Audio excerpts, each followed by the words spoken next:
देखिए, मैंने पहले ही बताया कि लोगों में यही चली आ रही है, परिपाटी चली आ रही है कि इसमें दबंग लोग या धन पशु लोग ही सिर्फ जी सकते हैं। नहीं, पिताजी ने मना किया। पिताजी ने बोला कि हम भाजपा में हैं, तुम्हें भी भाजपा में ही लड़ना चाहिए।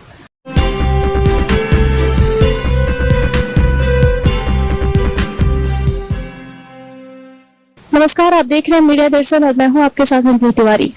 बिहार विधान परिषद चुनाव का घोषणा का डेट जारी हो चुका है। 4 अप्रैल को वोटिंग है। सभी पार्टी अपने अपने उम्मीदवारों को उतार चुकी है। सभी उम्मीदवार अपने अपने तरीके से लोगों को अपनी तरफ रिझाने की प्रयास कर रहे हैं। सासाराम में एक चेहरा सांसद छेदी पासवान के बेटा रवि पासवान इस बार चुनाव लड़ रहे हैं। ये बिहार रोहतास और कैमूर के सीटों पर चुनाव लड़ रहे हैं। इस बार इनकी चुनावी मुद्दा क्या है, किस तरीके से ये लोगों को अपनी तरफ रिझा रहे हैं, हम इनसे ही बात करेंगे। बहुत बहुत स्वागत है आपका हमारे चैनल में। धन्यवाद। सर, एक बात बताइए, बहुत सारे उम्मीदवार हैं, अपने अपने तरीके से लोगों को अपनी तरफ रिझा रहे हैं। वोटर उनको अपनी प्रत्याशी के रूप में एमएल से चुनने को तैयार है। आप ऐसा कौन सा आपका मुद्दा है जो आपको लगता है कि लोग आपको चुनेंगे? देखिए, सबसे पहला विषय ये है कि इस चुनाव को लोगों के बीच में जो मतदाता है उनके बीच में यही समझाया गया है कि आपको पैसा लेना है और वोट देना है, और 5 साल आप अपने घर में रहिए, एमएलसी अपना काम करेंगे। ये मिथक को मैं तोड़ने के लिए चुनाव लड़ रहा हूँ। देखिए, इसमें मतदाता ठगे जा रहे हैं। पिछले 3 बार चुनाव हो चुके हैं और आपको मैं बता देता हूँ कि बहुत मतदाता को ये पता भी नहीं है कि एमएलसी होता कैसा है, उनके काम क्या है, कार्यकलाप क्या है, जो अभी तक पिछले किसी एमएलसी ने नहीं किया। बहुत लोगों ने तो एमएलसी का चेहरा तक नहीं देखा अभी तक। तो मेरा ये इसमें बदलाव मैं ये कर रहा हूँ कि मैं सबसे 1 to 1 जाके सारे प्रतिनिधि जो हैं सबसे मैं मिल रहा हूँ। सबसे मैं जब तक जो मुझे देखेगा ही नहीं, पहचानेगा ही नहीं, वो मुझे वोट क्यों देगा, मैं क्यों लूं उसका वोट। तो ये पहला मुद्दा तो ये है मेरा। और रही बात दूसरी यहाँ पैसे लेने की, अब यहाँ पर एक और बना हुआ है कि सिर्फ पैसा लेना है और आपको वोट देना है। ये मिथक बहुत गलत है। राजनीति को ये लोग गंदा कर रहे हैं और इसको साफ करने के लिए किसी न किसी आदमी को खड़ा होना ही पड़ेगा। और मैंने सोचा कि ये शुरुआत मैं ही क्यों ना करूं, इसलिए मैं इसमें लड़ रहा हूँ।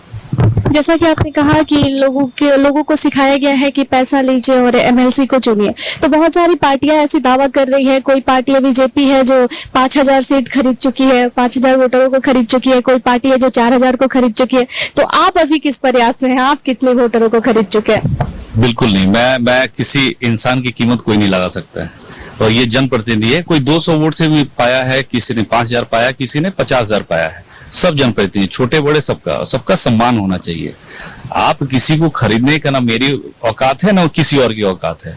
मैं सब लोगों के बीच में बैठ रहा हूँ। मैं अपने आगे मैं क्या करूंगा इसको लेकर मैं चर्चा कर रहा हूँ और यही लेकर मैं लोगों के बीच में जा रहा हूँ। और जो राजनीति गंदा किया जा रहा है कुछ लोगों के तरफ से, उसको मैं साफ करने की कोशिश कर रहा हूँ। पापा आपकी पूर्व सांसद है यहाँ से और वो बीजेपी से है। आप लोजपा से चुनाव लड़ रहे हैं, इसका क्या कारण है? ऐसा हो सकता है कि बीजेपी से टिकट ना मिलने के कारण आप लोजपा से लड़ रहे हैं? देखिए, मेरी लड़ाई भाजपा से नहीं है। भाजपा के अंदर जो खराब लोग हैं उनसे है। जो पिछले इलेक्शन में जिन्होंने भाजपा के विधायक को, भाजपा के सांसद को हराने का काम किया भाजपा में रहते हुए, मेरी लड़ाई उनके खिलाफ है। मेरी लड़ाई भाजपा के खिलाफ नहीं है। बहुत मुश्किल होता है क्योंकि चुनावी मैदान में आप उतर चुके हैं, बहुत सारे प्रत्याशी भी हैं आपको टक्कर देने वाले।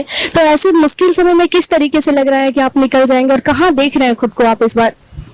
देखिए, मैंने पहले ही बताया कि लोगों में यही चली आ रही है, परिपाटी चली आ रही है कि इसमें दबंग लोग या धन पशु लोग ही सिर्फ जी सकते हैं। मैं आपको एक और बता दूं, मैं इकलौता यहाँ पर ना ही भाजपा ने किसी दलित को टिकट दिया है, ना ही आरजेडी ने किसी दलित को, एक भी दलित चेहरा को टिकट नहीं दिया उन्होंने।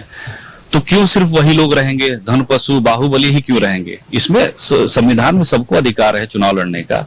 इसलिए और मैं तो माननीय चिराग जी को धन्यवाद दूंगा जिन्होंने मुझ पर विश्वास किया और मुझे टिकट दिया है, और मैं उनको अच्छा रिजल्ट देकर दिखाऊंगा। मुझे जनता में मिल रहा हूं, मैं पूरा विश्वास है कि ये इस बार मिथक टूटेगा, पैसा हारेगा और काम जीतेगा। पापा ने मना नहीं किया कि बीजेपी को छोड़ के लोजपा से क्यों चुनाव लड़ रहे हो, बीजेपी से ही चुनाव लड़ो, ऐसा पापा ने कुछ कहा नहीं आपको? नहीं, पिताजी ने मना किया। पिताजी ने बोला कि हम भाजपा में हैं, तुम्हें भी भाजपा में ही लड़ना चाहिए। परंतु अब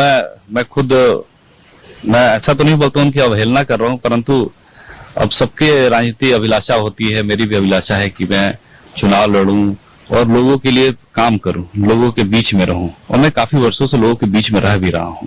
और लोग मैं जब 4 महीने से घूम रहा हूं तो लोगों ने इतना प्यार दिया मुझे कि मैं अब उनके प्यार को मैं धोखा नहीं दे सकता हूं। मैं आगे बढ़ चुका हूं तो निकलूंगा आगे और चुनाव जीत कर आऊंगा मैं। कि पापा के अगेंस्ट जाके आप लोजपा से चुनाव लड़ रहे हैं। नहीं नहीं, अब उसको अगेंस्ट बोलिए या क्या करिए, पर हाँ, पर पिताजी ने आशीर्वाद नहीं दिया अभी तक, परंतु ठीक है। पर उन्होंने बोला जीत कर आओगे तो आशीर्वाद दूंगा। जैसा कि आप लोगों ने सुना कि रवि पासवान ने बताया कि पापा से अगेंस्ट जाके चुनाव लड़ रहे हैं, लेकिन अभी तक पापा का आशीर्वाद नहीं मिला। इनका कहना है कि जब ये जीत के आएंगे तो पापा का आशीर्वाद मिलेगा। बहुत बहुत धन्यवाद सर। धन्यवाद धन्यवाद। जैसा कि आप लोगों ने सुना कि इनका कहना है कि लोगों के बीच में ये मानसिकता हो गई है कि आपको पैसा लेना है और एमएलसी को चुनना है, लेकिन ये इस बार दावा कर रहे हैं कि रिकॉर्ड को तोड़ेंगे। ऐसा नहीं होगा कि लोग पैसा लेंगे और फिर एमएलसी को चुनेंगे। ये लोगों के बीच में जाके लोगों को जागरूक करेंगे और ऐसा एक इनका कहना है कि पैसा दे के जो एमएलसी को चुनने का बहुत दिनों से परंपरा चली आ रही है, ऐसा नहीं होगा। ये लोगों के हित में काम करेंगे। धन्यवाद। बाकी की तमाम खबरों के लिए जुड़े रहे हमारे साथ।